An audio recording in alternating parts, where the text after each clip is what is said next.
कहानी का शीर्षक है होशियार राजा। एक राज्य था बहुत बड़ा। वहाँ का एक राजा बहुत परेशान था। उसके राज्य में आए दिन चोरियाँ होती रहती थीं और सारे राज्यवासी बहुत परेशान थे। राजा से आके शिकायत करते थे कि हमारे घर में यहाँ चोरी हो गई, ये चला गया, वो चला गया, राजा जी कुछ करो। तो राजा ने सोचा मुझे ही कुछ करना पड़ेगा, सिपाही तो खाली हाथ लौट आते हैं, अब मैं ही करूँगा जो करूँगा। तो एक दिन राजा रात में निकल पड़ा, शहर के चौराहे पे खड़ा हो गया और वो देखने लगा, मैं देखता हूँ कि कहाँ से कैसे क्या होता है, मुझे भी तो पता चले। तो वो 1-2 घंटे इधर उधर घूमता रहा, उसे कुछ नहीं दिखाई पड़ा, कहीं भी हलचल कुछ नहीं हो रही थी। तो 2 घंटे के बाद उसने देखा कि चौराहे के एक तरफ से एक व्यक्ति आ रहा है और वो चौराहे पे खड़ा हो गया। तो उसने दूसरी तरफ देखा तो उधर से भी एक व्यक्ति आ रहा था। फिर उसने और इधर उधर देखा तो एक और तरफ से एक और व्यक्ति आने लगा। तीनों व्यक्ति इकट्ठे हो गए और आपस में बातचीत करने लगे, मगर राजा दूर खड़ा रहा और उनकी बातों को सुनता रहा। वो आपस में सलाह मशवरा कर रहे थे कि कहाँ आज चोरी की जाए, कहाँ जाया जाए। तो उन्हें ऐसा करते देख राजा उनके पास आया और बोला कि मुझे भी काम चाहिए, अपने साथ मुझे भी ले चलो, जो आप करते हो मैं भी वही कर लूँगा।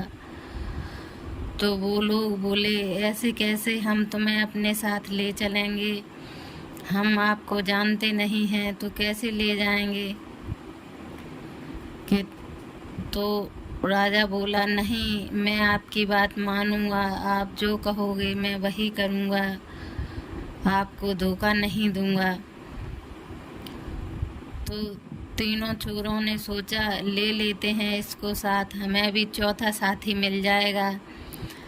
तो उन चोरों ने कहा कि अपन लोग 4 हो गए हैं तो अपनी अपनी खासियत बताओ, किसमें क्या खासियत है। तो चोरों में से एक चोर बोला कि मेरी खासियत तो ऐसी है कि कोई भी पक्षी जानवर कुछ भी बोले, मैं उनकी आवाज़ पहचान लेता हूँ कि वो क्या बोल रहा है। दूसरा चोर बोला कि मैं इस चीज़ में माहिर हूँ कि कहीं भी दीवार में मैं होल कर सकता हूँ, कैसी भी दीवार हो मैं वहाँ रास्ता बना सकता हूँ। तीसरा चोर बोला, मैं जिस जगह अपनी उंगली कर दूँ वहीं धन निकलता है। तो तीनों चोरों ने अपना बता दिया। तो वो चौथे व्यक्ति से राजा से पूछने लगे कि तुम्हारी क्या खासियत है भाई, तुम भी बताओ अपनी खासियत। तो राजा बोला कि मेरी खासियत ये है कि जब किसी को फांसी लग रही हो तो मैं अपनी गर्दन हिला दूं तो उसे फांसी नहीं लगती। तो वो लोग बहुत खुश हो गए। उन्होंने सोचा चलो कभी हम लोग पकड़े भी गए तो हम बच जाएंगे। तो सोचने लगे कहाँ चोरी की जाए। तो उन तीनों ने बताया कि आज राजा के महल में चोरी करेंगे। तो वो चारों चलने लगे। जैसे ही चलने लगे तो एक कुत्ता भौंकने लगा और कहने लगा।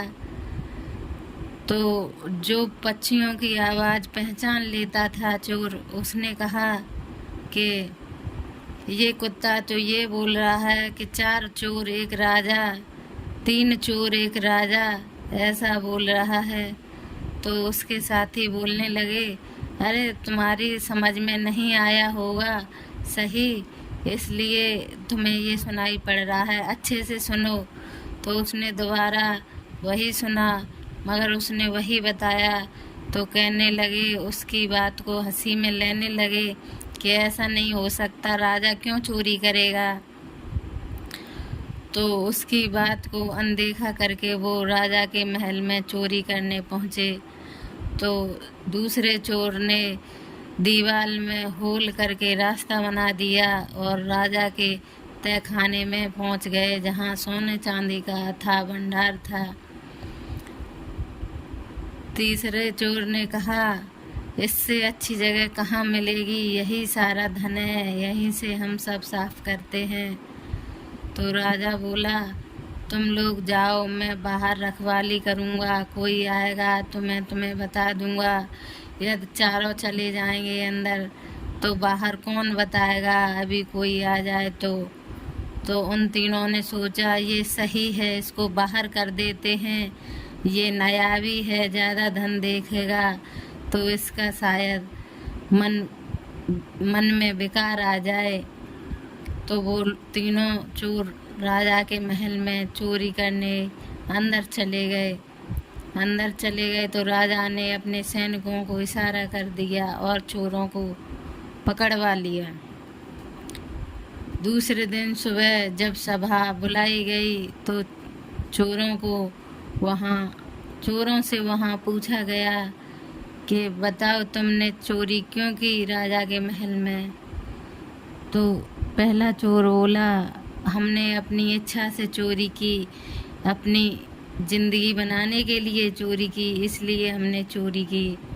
तो उसे फांसी दे दी गई। दूसरे चोर से पूछा गया कि तुम बताओ, तुमने क्यों चोरी की, ये रास्ता क्यों अपनाया। तो उसने कहा, मैंने तो अपने पेट पालने के लिए चोरी की, क्योंकि मेरे बच्चे भूखे मर रहे थे। तो उसे भी फांसी दे दी गई। तीसरे चोर ने सोचा कि ये राजा तो वही है रात वाला, ये तो वही आदमी है जो रात में हमारे साथ चोरी कर रहा था। जब इसने तो कहा था कि यदि मैं गर्दन हिला दूं तो उसे फांसी नहीं होगी, क्यों न मैं इससे बोल के देखूं, शायद कुछ हो जाए मेरे लिए। तो उसने कहा कि फांसी लग रही है, अब गर्दन हिलाओगे कब। तो राजा सोचने लगा, ये तो मैंने ही कहा था। तो राजा ने मना कर दिया कि इसे फांसी मत दो और वो बच गया, मगर उसे देश से निकाला दे दिया और उससे कहा गया कि अब तुम कभी चोरी नहीं करोगे।